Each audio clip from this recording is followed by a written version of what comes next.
والصلاة والسلام على سيد المرسلين وعلى آله وصحبه أجمعين।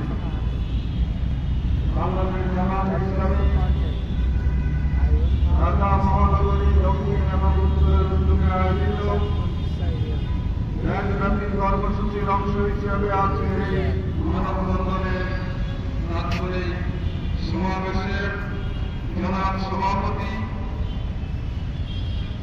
সমাবেশে উপস্থিত জামাত ইসলামী বাংলাদেশের অন্যতম সহকারী সেক্রেটারি জেনারেল জনাব অ্যাডভোকেট ইসলাম মাহমুদ জুবায়ের, অন্যতম সহকারী সেক্রেটারি জেনারেল জনাব মাওলানা আব্দুল হালিম, জামাতের কেন্দ্রীয় নির্বাহী পরিষদ সদস্য জনাব মোহাম্মদ আব্দুর রব সহ মহানগরী উত্তর দক্ষিণের সম্মানিত নেতৃবৃন্দ, সম্মানিত ভাই বন্ধুগণ, আপনারা জানেন আজকে সারা দেশের বিভাগীয় শহরগুলোতে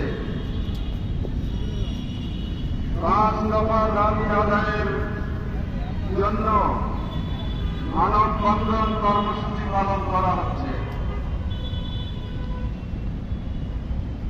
5 দফা ইতিমধ্যেই আমাদের নেতৃবৃন্দ আপনাদের সামনে তুলে ধরেছেন। তার মধ্যে একটি হচ্ছে জুলাই সনদের আইনি ভিত্তি নিশ্চিত করা।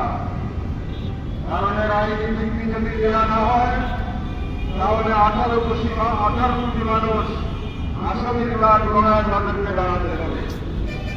সেই কারণে এটার আইনি ভিত্তি দিতে হবে। এটার আইনি ভিত্তি না দিয়ে ভবিষ্যতের বাংলাদেশ